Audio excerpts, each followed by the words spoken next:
Hello friends, कैसे हैं आप लोग। आप लोगों को जो आज का टॉपिक है बहुत ही इंटरेस्टिंग लगने वाला है। अगर आप ट्रेडिंग करते हैं तो डेफिनेटली आपको ये पता होना चाहिए कि मार्केट में हमें किस समय एंट्री करना है, क्या हमारा उस समय साइकोलॉजिकल लेवल होना चाहिए, क्या हमारा फाइनेंशियल लेवल होना चाहिए और किस तरह से हमें उसमें ट्रेडिंग स्ट्रेटजी को फॉलो करना चाहिए।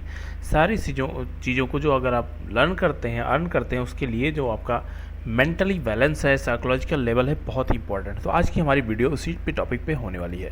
तो उससे पहले अगर आप नए हैं और मेरे चैनल पर पहली बार विजिट कर रहे हैं तो लाइक कमेंट सब्सक्राइब करिए। यहाँ आपको रेगुलर वैसे सिल्वर, मिनी सिल्वर, माइक्रो और गोल्ड के विषय में अपडेट मिलते रहते हैं वीकली टाइम फ्रेम में। साथ में सिल्वर का जो ट्रेडिंग करते हैं डेली मॉर्निंग सेंटीमेंट्स में और साथ में इवनिंग में आपके लिए पोस्ट करता रहता हूँ। साथ में फ्रेंड टेलीग्राम चैनल का लिंक आपको डिस्क्रिप्शन बॉक्स में मिल जाएगा, यहाँ से आप मुझसे जुड़ सकते हैं। इसमें मैं अपने व्यूज़ को पोस्ट करता रहता हूँ, कहाँ पे ट्रेडिंग कर रहे हैं, कहाँ पे यहाँ पे ट्रेडिंग की स्ट्रेटजी के साथ साथ मैं वहाँ पे स्टॉप लॉस और कहाँ आपको निकलना चाहिए, दोनों चीज़ मैं आपको यहाँ पे अपडेट करता रहता हूँ। तो इसका लिंक आपको डिस्क्रिप्शन बॉक्स में मिल जाता है। अब हम आज के टॉपिक पे चलते हैं। तो फ्रेंड्स, आज का टॉपिक बहुत ही इंपॉर्टेंट है, जो कि हमारा है इमोशनल एंड मेंटल रिस्क। कभी भी हम ट्रेडिंग करते हैं या हम कोई बिजनेस करते हैं तो हमें मेंटली, फिजिकली और इमोशनली फिट होना बहुत मस्ट होता है। तो यहाँ पे जो इमोशनल है आपका डायरेक्टली मनी से रिलेटेड होता है। तो मनी के केस में आपका इमोशनल और ज़्यादा अटैचमेंट बढ़ जाता है। तो यहाँ पे आपको कुछ रूल्स फॉलो करने होते हैं, कुछ लिमिटेशंस होती हैं, कुछ एडवांटेज होते हैं, उसके विषय में हम देखेंगे। तो सबसे पहले आपको ये जानना होगा कि in what way does a trader have to learn when and how to be rigid and flexible in the same time. एक समय में आपको कब फ्लेक्सिबल हो जाना, कब रिजिड हो जाना, ये आपको पता होना चाहिए अगर आप एज ए ट्रेडर हैं तो, क्योंकि बिना ट्रेडिंग के नॉलेज के आपको यहाँ पे प्रॉब्लम क्रिएट होगी। तो इसके लिए आपको कब रिजिड होना है, जब ट्रेडर को अपने रूल्स बनाने हैं, जो भी उसने अपने रूल्स बना रखे हैं उसमें उसको रिजिड होना है। लेकिन जो भी उसका आउटकम है रिजल्ट का, वहाँ पे उसको फ्लेक्सिबल होना है। वहाँ एक्सपेक्टेशन आउटकम जो भी आ रही फ्लेक्सिबिलिटी के साथ में लेना। जैसे कि हमने एक ट्रेड बनाया कि हमारे पास ये रूल है, सेटअप है कि हम सपोर्ट रेजिस्टेंस बेस पे ट्रेडिंग करेंगे। इन केस मैंने वहाँ पे ट्रेड ले लिया और वो ट्रेड एग्जीक्यूट हुआ, उसके साथ ही वो जो हमारा टारगेट था कि ये हमारे 500 पॉइंट यहाँ से देगा, 500 पॉइंट तक वो नहीं गया, 400 पॉइंट से ही वो डाउन साइड आने लगा। तो वहाँ पे हमें थोड़ा फ्लेक्सिबिलिटी अपनी दिखानी होगी कि हम यहाँ से एग्जिट हो जाते हैं ट्रेड से, क्योंकि मार्केट ने अब यहाँ से ऊपर जाने की कोशिश कर रहा है लेकिन जा नहीं पा रहा है। तो उस केस में हमें थोड़ा सा फ्लेक्सिबिलिटी का काम करना होता है। और रूल्स जो हमने बना रखे कि यहाँ हमें एग्जिट कर जाना है, स्टॉप लॉस यहाँ पे लेना है, ये हमारा सेटअप है, इस टाइम पे हमें एंट्री करना है, तो ये हमारे वेल डिफाइंड होने चाहिए। अब इसके साथ में फ्रेंड्स, जो हम ट्रेडिंग करते हैं इसके लिए जो इम्पोर्टेंट है कि जो हमारा मेंटली और इमोशनली जो रिस्क है वो डायरेक्टली रिलेटेड है कि हम एबिलिटी हमारी क्या है कि हम अपने जो ट्रेड है उसको एक कंसिस्टेंट प्रॉफिट में कन्वर्ट कर सके। Ability to convert trade in consistent profit. Consistent का मतलब ये नहीं है कि आप 100 आउट ऑफ 100 ट्रेड आपके पॉजिटिव में ही जाएं। कंसिस्टेंसी का मतलब ये है कि एंड ऑफ द मंथ कि आपने जो आपका इन्वेस्टमेंट किया है, जितने में आपने ट्रेडिंग किया, उसके अगेंस्ट में आप कितना प्रॉफिट लेके जा रहे हैं, ये यहाँ पे डिपेंड करता है। तो इसके लिए आपको क्या करना होता है, आपका जो एक्सपीरियंस है, लर्निंग है, और उसमें मोस्ट इंपॉर्टेंट है रिस्क टू रिवार्ड रेशियो। ये तीन चीज़ बहुत ही इंपॉर्टेंट है। आप एक्सपीरियंस करिए, लर्न करिए, छोटे अमाउंट के साथ ट्रेड करिए, रिस्क वर्सेस रिवार्ड की वीडियो ऑलरेडी बना रखी है, वहाँ आप देखिए, सीखिए और लर्न करिए। अब इसके बाद हम देख लेते हैं जो इसके 5 रूल्स हैं वो कौन से हैं। अगर रूल्स के बेस में हम 1 बाय 1 करके देखेंगे, फंडामेंटली ये बहुत ही इंपॉर्टेंट है। सबसे पहले हमें ये जानना चाहिए कि मार्केट में as a trader anything can happen in trade at any time, any condition, any situation. आप बहुत ज़्यादा पॉजिटिव हैं तो ऐसा नहीं कि मार्केट आपके फेवर में जाता रहेगा, कन्वर्ट हो सकता है, रिवर्स हो सकता है। तो यहाँ आपको फ्लेक्सिबिलिटी के साथ में काम करना होगा। ट्रेड आपने ले लिया अपने रूल बेस पे, उससे हटना नहीं है। अगर रूल पे मैच नहीं करता आपको ट्रेड नहीं लेना है, लेकिन आपने ट्रेड ले लिया तो यहाँ आपको थोड़ा फ्लेक्सिबिलिटी के साथ में काम करना होगा। अब इसके साथ में आपने ट्रेड तो ले लिया फ्रेंड्स, लेकिन आपको मार्केट से क्या होने वाला है next, you don't need to know what is going to happen next when you are going to make money.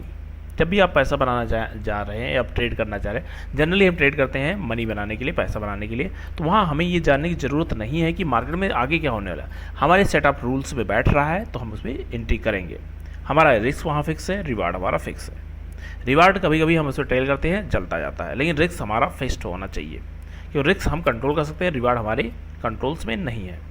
अब यहाँ पे क्या होता है, दोनों जो हमारा विनिंग रेशियो है और लूज का रेशियो है, प्रॉफिट एंड लॉस है, वो एक रैंडम डिस्ट्रीब्यूशन है जिसकी प्रोबेबिलिटी है 50%। तो इसी वजह से हम इसको जब भी ट्रेड में जाते हैं तो हमें there is a random distribution between profit and loss for any set of variables जो भी आपने बना रखे हैं, दैट डिफाइन एन एडवांटेज। जो भी आपको एक एज दे रहा है कि मार्केट में ये होने वाला है, वो आपके सेट ऑफ कुछ रूल्स हैं, कुछ वेरिएबल्स है उसमें कि x करेगा तो y से ऐसे मोमेंटम रहेगा। उस बेस से जो आपकी मैट्रिक्स बनती है, इक्वेशन बनती है, उसकी बेस से आपका जो आउटकम निकलता है, वहाँ पे आपका विनिंग और दोनों रेशियो का जो रहता है वो एक रैंडमली डिस्ट्रीब्यूट होता है। आपका विन भी होगा, लॉस भी होगा, लेकिन आपका रिस्क वर्सेस रिवार्ड यहाँ पे फॉलो करेंगे तो डेफिनेटली आप प्रॉफिट में रहेंगे। तो ये थर्ड रूल है। फोर्थ रूल की अगर बात करें फ्रेंड्स, तो इसमें an advantage is nothing more than an indication of a high probability of one thing happening over another। जो भी हम ट्रेड करते हैं उसमें जो हमारा एज मिलती है, एज का मतलब हमें एक स्टेप आगे आ गए कि ये कैंडल अगर इस रेंज में क्लोज हो रही है, जो जनरली मैं देता हूँ, ये हमारा जोन है, रेजिस्टेंस लाइन, अगर इसके आसपास क्लोज करती है तो इसके बाद में अगर मार्केट इस कैंडल के नीचे जाता है तो हम इसमें सेल साइड में चले जाएंगे। अगर इस कैंडल के ऊपर एक क्लोज करता है जो कि रेजिस्टेंस लेवल है, इसके ऊपर जाता है तो हम इसके बाइंग साइड में चले जाएंगे। तो ये सेट ऑफ कंडीशन होती है, एडवांटेज हमें देता है कि हम इस इंडिकेशन के थ्रू प्रोबेबिलिटी हमारी बढ़ जाती है, वो हमारा एडवांटेज के साथ में हम उसको ट्रेडिंग में अपने अप्लाई कर सकते हैं। और एडवांटेज का ऐसा मतलब नहीं है कि आपको वहाँ पे एंट्री किया तो डेफिनेटली आपको प्रॉफिट ही होगा, वो बस एक आपको प्रोबेबिलिटी बढ़ा देता है। जो इसका फिफ्थ है और लास्ट है फ्रेंड्स, वो है every moment of the market is unique. अपने आप में सारे जो इसमें मोमेंट हैं, जितने भी ट्रेडिंग करते हैं, जो आवरली, डेली, टाइमली फ्रेम जो भी आप अप्लाई करते हैं, सारी candles, candlestick pattern, support resistance सब अपने आप में यूनिक हैं और सारे मोमेंट्स आपको कैप्चर करने होते हैं, तो उसमें आपका लॉस भी होते हैं। इसी कारण से आपको लॉस से बचने के लिए अपने रूल्स बनाइए कि किस में आपको फोकस करना है। किसी एक सेटअप में जाइए, एक मार्केट को पकड़िए, एक वन मार्केट के साथ में, वन सेटअप के साथ में आप ट्रेड करते हैं तो आप डेफिनेटली आपका विनिंग रेशियो के साथ साथ आपकी साइकोलॉजी भी बहुत अच्छी और स्ट्रांग होती है फ्रेंड्स। तो ये ओवरऑल 5 रूल्स हैं। अगर 5 रूल्स को अगर आप देखते हैं, सीखते हैं, तो डेफिनेटली आपके जो विनिंग रेशियोज़ हैं बढ़ जाएंगे। सबसे पहला रूल है इसमें फ्रेंड्स कि मार्केट में कुछ भी कभी भी हो सकता है। दूसरा रूल है कि आपको ये नहीं पता होने की ज़रूरत है कि मार्केट क्या करने वाला है, बस आपको अपने रूल्स के साथ में चलना है। मार्केट उस तरह करता है तो आपको प्रॉफिट होगा, नहीं आपको लॉस के साथ में बाहर आ जाना है, क्योंकि अगर आपका जो विनिंग रेशियो है वो डिपेंड करता है रिस्क वर्सेस रिवार्ड पे। और ये दोनों रिस्क रिवार्ड क्या है, रैंडमली डिस्ट्रीब्यूशन है, 50-50% का रेशियो होता है। इसमें आपका एडवांटेज मिल जाता है कि आपका जो 50% है वो आपका 70%, 80% में चला जाता है, तो वहाँ से आपके प्रॉफिट होने के चांसेस बढ़ जाते हैं और आपका विनिंग रेशियो भी बढ़ जाता है। और मार्केट में जितने भी मोमेंट हैं, टाइम है, कैंडलस्टिक पैटर्न है, एज है, जो भी आप करते हैं ट्रेडिंग, सब अपने अपने यूनिक हैं, सबका अपना वैल्यू है। आपको उसमें से अपने लिए बेस्ट चूज करना है जो आपको बेस्ट टाइम फ्रेम के लिए बेस्ट और सुटेबल है। तो फ्रेंड्स, ये अभी आज की लर्निंग थी, कैसे लगी बात जरूर लाइक कमेंट सब्सक्राइब करके बताइएगा। अगर आपको वीडियो पसंद आ रही है तो कमेंट करिए, मैं आपके लिए और साइकोलॉजी के ऊपर वीडियो पोस्ट करने की कोशिश करूँगा। Thank you friends.